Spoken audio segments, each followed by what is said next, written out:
ಸ್ನೇಹಿತರೆ, ಈ ಮಾತು ಅನ್ನೋದಿದೆಯಲ್ವಾ, ಇದು ಕೆಲವೊಮ್ಮೆ ನಮ್ಮನ್ನು ರಕ್ಷಿಸಲೂಬಹುದು, ಇದೇ ಮಾತು ಕೆಲವೊಮ್ಮೆ ನಮ್ಮನ್ನು ಕೊಂದು ಹಾಕಲೂಬಹುದು.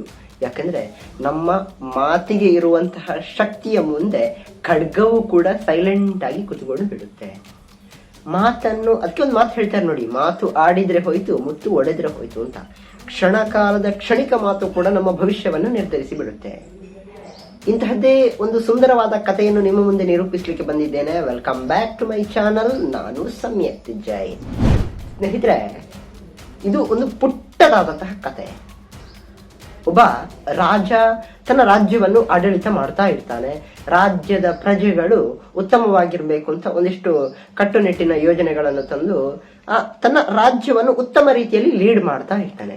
ಆದ್ರೆ ಈ ರಾಜನಿಗೆ ಒಂದು ಹಪ್ಪಿ, ಅದೇನು ಅಂತ ಹೇಳಿದ್ರೆ, ತನ್ನ ಭವಿಷ್ಯದಲ್ಲಿ ಏನಾಗುತ್ತೆ ಅನ್ನೋದು ತಿಳ್ಕೊಳ್ಬೇಕು ಅಂತ ಹೇಳುವಂತಹ ಒಂದು ಕ್ಯೂರಿಯಾಸಿಟಿ ಇವನೊಳಗೆ ಇರುತ್ತೆ. ಅದಕ್ಕಾಗಿ ಈ ರಾಜ್ಯದ ಅಥವಾ ಈ ಸಂಸ್ಥಾನದ ಪ್ರಸಿದ್ಧ ಜ್ಯೋತಿಷ್ಯರೊಬ್ಬರನ್ನು ಕರೆಸ್ತಾನೆ. ಜ್ಯೋತಿಷ್ಯಗಳೇ, ನನ್ನ ಭವಿಷ್ಯ ಹೇಗಿದೆ ಹೇಳಿ ಅಂತ ಹೇಳ್ತಾನೆ.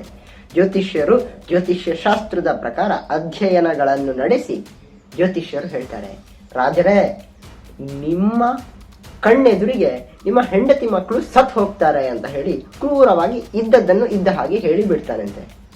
ಇದನ್ನು ಕೇಳಿದಂತಹ ಮಹಾರಾಜ ಗಲಿಬಿಲಿಗೊಳ್ತಾನೆ. ಏನಪ್ಪ, ನನ್ನ ಬಗ್ಗೆ ಹೀಗೆ ಹೇಳ್ತಿದ್ದಾರಲ್ಲ ಈ ಜ್ಯೋತಿಷ್ಯರು ಅಂತ ಹೇಳಿ ರಾಜಾಜ್ಞೆಯನ್ನು ಹೊರಡಿಸ್ತಾನೆ. ಜ್ಯೋತಿಷ್ಯರು ತಕ್ಷಣ ಸೆರೆಮನೆಗೆ ಹಾಕಿ, ನನ್ನ ಬಗ್ಗೆ ಕ್ರೂರವಾಗಿ ಈ ರೀತಿಯಾಗಿ ಹೇಳ್ತಾ ಇದ್ದಾರೆ, ನನ್ನ ಹೆಂಡತಿ ಮಕ್ಕಳು ನನ್ನ ಕಣ್ಣೆದುರಲ್ಲಿ ಸತ್ತು ಹೋಗ್ತಾರಂತೆ, ಅವರನ್ನು ಸೆರೆಮನೆಗೆ ಹಾಕಿ ಅಂತ ಹೇಳಿ ರಾಜಾಜ್ಞೆಯನ್ನು ಹೊರಡಿಸ್ತಾನೆ. ಈ ಸುದ್ದಿಯನ್ನು ತಿಳಿದಂತಹ ಆ ಜ್ಯೋತಿಷ್ಯ ಪ್ರಸಿದ್ಧ ಒಬ್ಬ ಪ್ರಮುಖ ಶಿಷ್ಯ ಎದುರು ಬರ್ತಾನಂತೆ. ಇದನ್ನು ಕೇಳಿ, ನನ್ನ ಗುರುಗಳನ್ನು ರಕ್ಷಿಸಬೇಕಲ್ಲ, ಗುರುಗಳನ್ನು ರಕ್ಷಿಸುವಂಥದ್ದು ಶಿಷ್ಯರ ಕರ್ತವ್ಯ ಅಲ್ವೇ? ಶಿಷ್ಯ ಓಡೋಡಿ ಬರ್ತಾನಂತೆ ಆ ರಾಜನ ಆಸ್ಥಾನಕ್ಕೆ. ರಾಜರೇ, ನಿಮ್ಮ ಜ್ಯೋತಿಷ್ಯವನ್ನು, ನಿಮ್ಮ ಭವಿಷ್ಯವನ್ನು ನಾನು ಹೇಳ್ತೇನೆ ಅಂತ ಹೇಳಿ ನಿಲ್ತಾನಂತೆ. ಆಯ್ತಪ್ಪ, ನೀನು ಹೇಳು ಅಂತ ಹೇಳ್ತಾನಂತೆ.